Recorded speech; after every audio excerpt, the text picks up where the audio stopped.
విద్యార్థులకు వెంటనే టీఎస్ఎస్పీడీ second list వెంటనే సెకండ్ లిస్ట్ వెంటనే సెకండ్ లిస్ట్ వెంటనే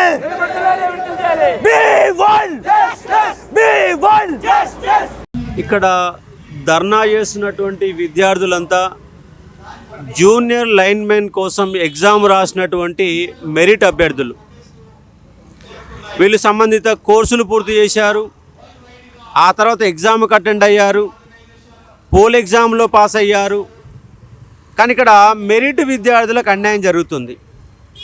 ఎందుకు అన్యాయం జరుగుతుందంటే ఇక్కడ గతంలో ఇదే డిపార్ట్మెంట్లో పనిచేసినటువంటి 23,000 మంది ఆర్టిజన్స్ పేరుతో 23,000 మంది పనిచేస్తున్నారు. వాళ్ళందరికీ 20 మార్కుల వెయిటేజ్ ఇచ్చిన కారణంగా మెరిట్ అభ్యర్థులందరూ కూడా వెనకబడిపోయారు. ఉదాహరణకు ఇక్కడ అభ్యర్థికి 40 మార్కులు వచ్చినాయి, కానీ ఆర్టిజన్ ఉన్నటువంటి అభ్యర్థికి 25 మార్కులే వచ్చినాయి. ఆ 25 మార్కులకి మళ్ళీ 20 మార్కులు కలిపిన కారణంగా అతను 45 మార్కులు అయినవి. ఇక 40 మార్కులు వచ్చిన అభ్యర్థి వెనకబడిపోయాడు. అంటే మెరిట్ అభ్యర్థులంతా వెనకబడిపోయారు. ఆర్టిజన్స్ మార్కులు ఇవ్వడంలో తప్పేమీ లేదు, ఎందుకంటే వాళ్ళు కూడా గత 10 సంవత్సరాలుగా ఇదే డిపార్ట్మెంట్లో పనిచేస్తున్నారు. కానీ అలా మార్కులు కలిపిన కారణంగా మెరిట్ అభ్యర్థులకు అన్యాయం జరుగుతుంది.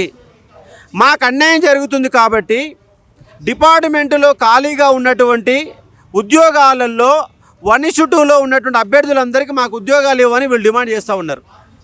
రెండో పాయింట్ ఏంటంటే రాష్ట్ర వ్యాప్తంగా 390 మంది ఆల్రెడీ రిటైర్డ్ అయినటువంటి ఉద్యోగులకి మళ్ళీ వాళ్ళని తాత్కాలిక బేస్ కింద 20,000 రూపాయలు ఇచ్చి తాత్కాలిక బేస్ కింద వాళ్ళని విధుల్లోకి తీసుకున్నారు.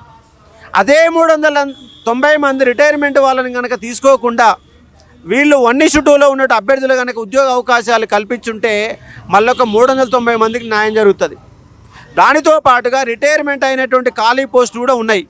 కానీ ఖాళీలన్నిటి దృష్టిలో పెట్టుకొని ఆర్టిజన్స్ అనే వారికి 20 మార్కులు కలిపిన కారణంగా మాకు అన్యాయం జరుగుతుంది కాబట్టి 1:2లో ఉన్నటువంటి అభ్యర్థులందరికీ న్యాయం చేయాలని గత గవర్నమెంట్లో వినతి పత్రాలు ఇచ్చారు. టీఆర్ఎస్ గవర్నమెంట్ వేడుకున్నారు, ఆ గవర్నమెంట్ పట్టించుకోలేదు. కానీ ఇవాళ అధికారంలోకి వచ్చిన ప్రభుత్వం నిరుద్యోగుల పేరు చెప్పి అధికారంలోకి వచ్చిన ప్రభుత్వం కాబట్టి ఖాళీగా ఉన్నటువంటి పోస్టులు అన్నిటిలో 1:2లో ఉన్నటువంటి మెరిట్ అభ్యర్థులందరికీ మాకు న్యాయం చేయాలని వాళ్ళ ఇందిరా పార్క్ కాడ వద్ద వీళ్ళు ఇలా ధర్నా నిర్వహిస్తున్నారు. కానీ ప్రభుత్వం వీళ్ళ ఘోషణ అర్థం చేసుకొని ఆర్టిజన్స్కి 20 మార్కులు ఇచ్చిన కారణంగా మెరిట్లో ఉన్నటువంటి ప్రతి అభ్యర్థికి మాకు అన్యాయం జరిగింది. ఆర్టిజన్స్ ఉన్నట్టు ఉద్యోగాలు ఇచ్చిన వాళ్ళందరికంటే ఇక్కడ ఉన్న వాళ్ళందరికీ ఎక్కువ మార్కులు వచ్చినాయి, అంతే కదా. ఆర్టిజన్స్ కనుక మీకు కనుక ఇవ్వకపోయి ఉంటే మీ అందరికి ఉద్యోగాలు వచ్చేది, అందరు మెరిట్లు వచ్చేవాళ్ళు. కానీ ఆర్టిజన్స్ అనే వాళ్ళకి 20 మార్కులు కలిపిన కారణంగా వీళ్ళకి అన్యాయం జరిగింది.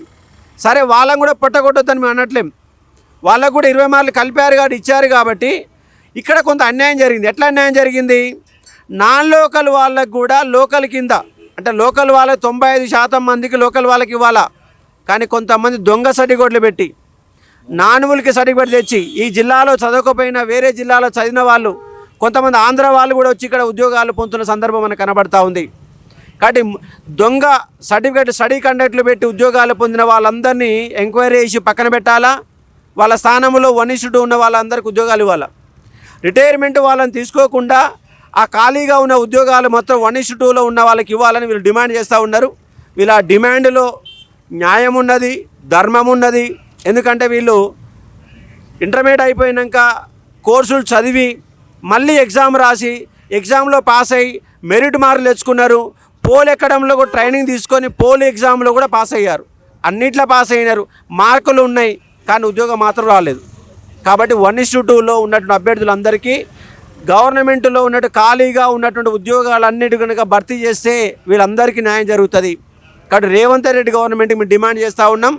కాబట్టి జేఎల్ఎం యొక్క సమస్యలని 1:2లో ఉన్న అభ్యర్థుల యొక్క సమస్యలు వినండి, పిలిచి వాళ్ళతో మాట్లాడండి, ఖాళీగా ఉన్నటువంటి పోస్టుల వాళ్ళకి తీసుకోండి.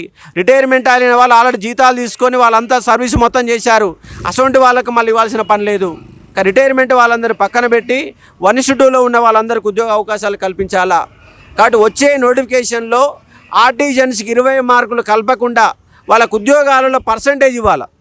మార్కులు కలపకుండా ఆర్టిజన్స్ అనే వాళ్ళకి 20% ఉద్యోగాలు ఇస్తాం లేదా 30% ఉద్యోగాలు ఇస్తామని లెక్క పెడితే మిగిలిన 70% ఉద్యోగాలన్నా కొత్త వాళ్ళు రావడానికి అవకాశం ఉంది. కానీ 20 మార్కుల వెయిటేజ్ కాకుండా పర్సంటేజ్ ఇవ్వండి. 20% ఇస్తారా, 30% ఇస్తారా, లేదా 50% ఇస్తారో చెప్పండి. పర్సంటేజ్ వారీగా ఆర్టిజన్స్కి ఉద్యోగాల అవకాశాలు కల్పించండి. కానీ మొత్తం కూడా 20 మార్కులు కలిపేసి ఉన్న ఉద్యోగాలు మొత్తం వాళ్ళకి ఇస్తే ఇంకా 20 సంవత్సరాలైనా కూడా మెరిట్ అభ్యర్థులకు న్యాయం జరిగే అవకాశం ఉందంటే కనబడతలేదు. కాబట్టి ఈ సమస్యని వీళ్ళకు న్యాయం చేయాలా, వాళ్ళకి న్యాయం చేయాలా? ఆల్రెడీ ఉద్యోగం కూడా ఉంది, వాళ్ళకి ఆల్రెడీ ఉద్యోగం కూడా చేస్తున్నారు. 40,000, 50,000 రూపాయల జీతాలు కూడా వస్తున్నారు. 10 ఏళ్ల పాటు పనిచేస్తారు కాబట్టి మిమ్మల్ని రెగ్యులరే చేశారు, రెగ్యులర్లోనే ఉన్నారు. మీ గవర్నమెంట్ ఉద్యోగాలకు ఎలాంటి ఇబ్బంది ఏం లేదు, భరోసా ఉంది. భరోసా ఉన్నప్పుడు మీకు 20%, 30% ఉద్యోగాలు ఇవ్వడంలో తప్పేం లేదు. కానీ 20 మార్కులు కలిపిన కారణంగా మొత్తం ఉద్యోగాలు ఆర్టిజన్స్కి వెళ్ళిపోతూ ఉన్నాయి. కాబట్టి ఈ సమస్యకి పరిష్కారానికి కనుగొనండి. అంటే ఇలా పర్సెంటేజ్ వారీగా ఉద్యోగాలు విభజన జరిగితే మెరిట్ ఉన్నట్టు అభ్యర్థులందరికీ ఉద్యోగాలు రావడానికి అవకాశాలు ఎక్కువ ఉంటాయి. దాంతోపాటుగా రిటైర్ అయిన వాళ్ళందరినీ పక్కన పెట్టి ఉద్యోగ అవకాశాలు ఇవ్వాలని వీళ్ళ తరపున ఒక నిరుద్యోగ ఉద్యమ నేతగా నేను ప్రధానంగా డిమాండ్ చేస్తూ ఉన్నా. వీళ్ళతో చర్చలు జరపండి, వీళ్ళ సమస్యను ఎమ్మటే పరిష్కారం చేయాలని నేను ప్రధానంగా డిమాండ్ చేస్తూ ఉన్నా. Thank you. నా పేరు రంగారెడ్డి రమేష్ సార్.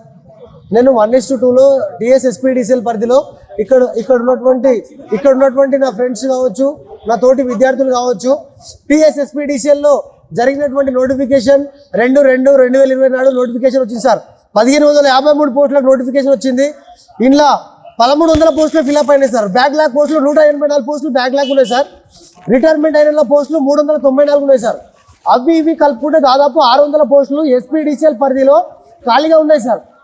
అయితే మా యొక్క మెయిన్ డిమాండ్ ఏంటంటే SPDCL పరిధిలో మేము ఆల్రెడీ వెల్ క్వాలిఫైడ్, బోనోఫైడ్స్, సర్టిఫికెట్లు అన్ని డిపార్ట్మెంట్ దగ్గరనే ఉన్నాయి సార్.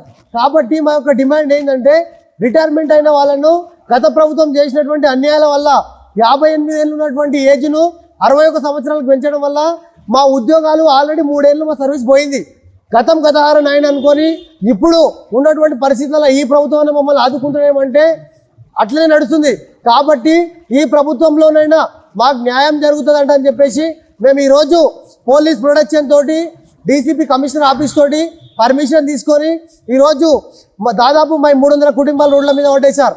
కారణం ఏంటంటే డిపార్ట్మెంట్లో మిగిలిన పోస్టులు సెకండ్ లిస్ట్ ఇచ్చి మా కుటుంబాలను ఆదుకోవాలని మా యొక్క మెయిన్ డిమాండ్ సార్. కాబట్టి ఆల్రెడీ మేము వెల్ క్వాలిఫైడ్ సార్. ఇగో నా దగ్గర ఉన్నటువంటి రిసిప్ట్ కూడా నేను చూపించగలుగుతున్నాను. ఏంటంటే ఆల్రెడీ రంగారెడ్డి డిస్టిక్లో ఇగో నా ర్యాంకు 157 సార్. మేము ఆల్రెడీ వెల్ క్వాలిఫైడ్.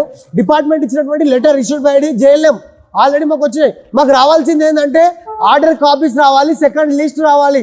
మేము ఎక్కడికి వెళ్ళినా మమ్మల్ని గవర్నమెంట్ పట్టించుకుంటలేదు. ఆల్రెడీ సెక్రటరీకి వెళ్ళినాం, CMD ఆఫీస్కి వెళ్ళినాం, ప్రజాభవన్కి వెళ్ళినాం, డిప్యూటీ CMని కలిసినాం. అయ్యా రేవంత్ రెడ్డి గారు, మీ ప్రభుత్వంలో నేను ఒక నిరుద్యోగాన్ని తెలియజేస్తున్నాను, మాకు న్యాయం చేయండి. మిగిలినటువంటి పోస్టులు రిటైర్మెంట్ అయిన వాళ్ళను ఏ చట్టం ప్రకారం మీరు కంటిన్యూషన్ చేస్తున్నారని నేను CMD సార్ని అడుగుతున్నా. ఆరు విద్యుత్ శాఖ మంత్రి బట్టి విక్రమార్క రాజమల్లు సార్ను కూడా నేను అడగడం జరుగుతుంది. దయచేసి అయ్యా CM గారు, బట్టి CM గారు, డిప్యూటీ CM గారు, ఉప ముఖ్యమంత్రి గారు బట్టి గారు, CMD గారు, TSSPDCL CMD ముషారఫ్ అలీ ఫారూక్ తయారు సార్ గారిని అడగడం ఏమైందంటే, ముషారఫ్ అలీ సార్ని అడగడం ఏంటంటే ఎక్కడికి పోయినా మాకు రెస్పాన్స్ లేదు సార్.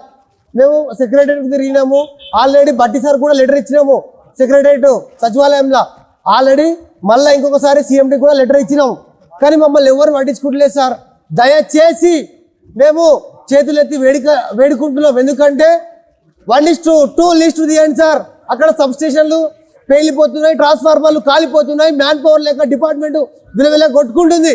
కాబట్టి నిరుద్యోగులమైన మేము ఇగో సెకండ్ లిస్టు నా డిస్ట్రిక్ట్ నుంచి నేను 157 ర్యాంక్. ఇక్కడ ఉన్నటువంటి నా తోటి మిత్రులు 300 కుటుంబాలు ఈరోజు రోడ్ల మీద పడ్డే. రేవంత్ అన్న, మన ప్రభుత్వం వచ్చిన తర్వాత మమ్మల్ని ఆదుకోవాలని మన మనస్ఫూర్తిగా ఈ ప్రభుత్వంలోనైనా గత ప్రభుత్వంలో జరిగిన అక్రమాలు అరికట్టి సెకండ్ లిస్ట్ ఇచ్చి గురుకుల టీచర్లే కావచ్చు, గ్రూప్ 2 కావచ్చు, పోలీస్ రిక్రూట్మెంట్ కావచ్చు, ఎవరికైతే గ్రూప్ 4 విద్యార్థులకు కావచ్చు 1:2 నుంచి 3 నిష్పత్తికి పోయి జాబులు ఇస్తారు.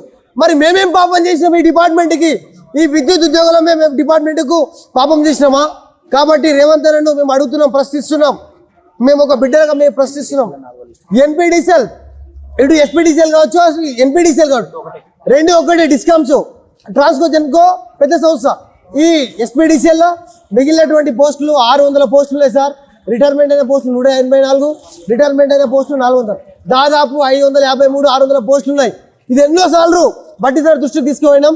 చూసి అక్కడ తూతు మంత్రంగానే వ్యవహరిస్తుంది. కాబట్టి ఇప్పటికైనా గవర్నమెంట్ మేల్కొని మా నిరుద్యోగుల పక్షాన మీరున్నారు. కాబట్టి గత ప్రభుత్వాన్ని మేమే గద్దెదించడం జరిగింది.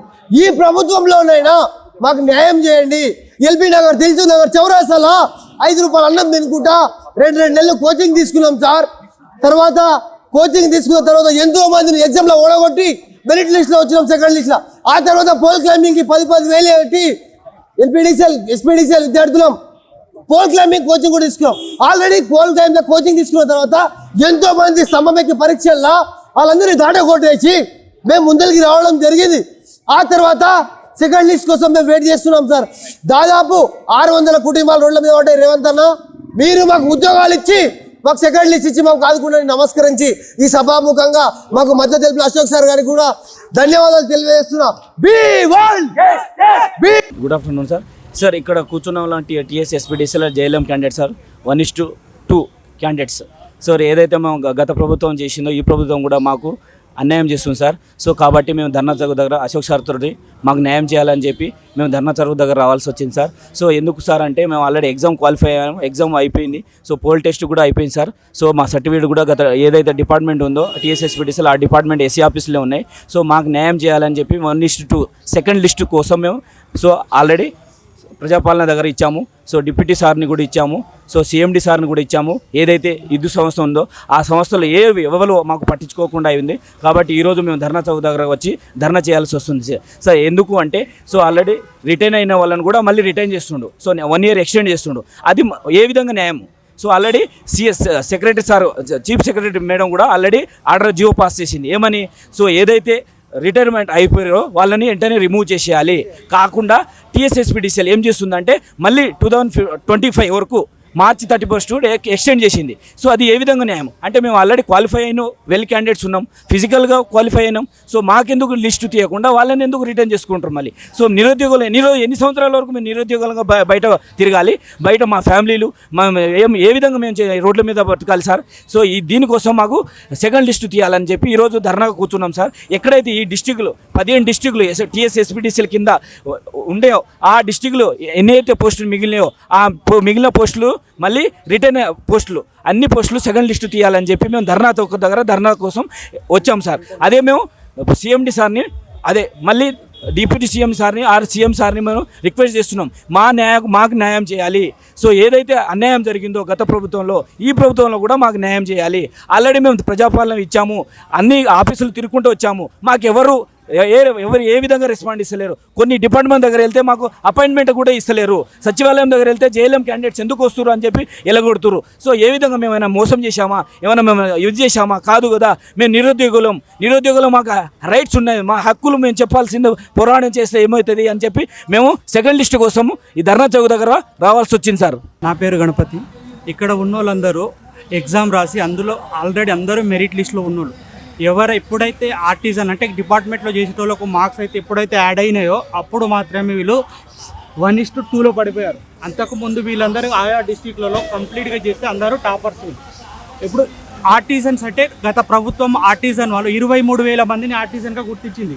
23,000 మందిని ఆర్టిజన్ గుర్తించి వాళ్ళకు 20 మార్క్స్ యాడ్ చేయాలి అనుకుంటే కంప్లీట్గా నోటిఫికేషన్లు వేయకూడదు, ఏమి వేయకూడదు, వాళ్ళకే రిక్రూట్ చేసుకోవాలి. అంతా 23,000 మంది అంటే ఎప్పుడు దాకా?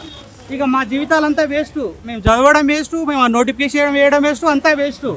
ఎందుకంటే ఒక కాంపిటేటివ్ ఎగ్జామ్లో 20 మార్క్స్ యాడ్ చేయడం అంటే నాటేజ్. ఒక్క మార్క్స్కు చాలా ఎంత కష్టపడాల్సి వస్తుందో అందరికీ తెలుసు. అలాంటిది 20 మార్క్స్ యాడ్ చేయడం వల్ల మేమంతా వెనుకబడిపోయినాం. సరే వాళ్ళ రూల్స్ వాళ్ళకు ఉండొచ్చు, 20 మార్క్స్ మాకు వాళ్ళకి యాడ్ చేసిర్రు. అయినా మేము 1:2లో మేము వచ్చాము. మాకు పోల్ టెస్ట్ కండక్ట్ చేశారు. కండక్ట్ చేస్తే మేము అందులో క్వాలిఫై అయినాం. అందులో క్వాలిఫై అయిన తర్వాత మేము మిగిలినాం. ఎంతమంది ఉన్నాం మేము? మా అంటే 150-180 మెంబర్స్ ఉంటాం. అంటే టోటల్గా ఎన్పీడీసీ ఎస్పీడీసీఎల్లో 150 or 180 మెంబర్స్ ఉంటాం అంతే. అంటే 1:2లో ఉండి పోల్ టెస్ట్ క్వాలిఫై అయిన వాళ్ళం. మాకు కూడా ఏదో ఒక విధంగా డిపార్ట్మెంట్లో జాబులు ఇచ్చేస్తే మా పని మేమేదో బతుకుతాం కదా. అలా కాకుండా మళ్ళీ నోటిఫికేషన్ ఇస్తారు. మళ్ళీ నోటిఫికేషన్ వేస్తే సేమ్ అదే ప్రొసీజర్. మళ్ళీ ఆ 23,000 మందిలో మా అంటే 500-600 మంది పోయిర్రు. మిగతా వాళ్ళు ఉన్నారు కదా.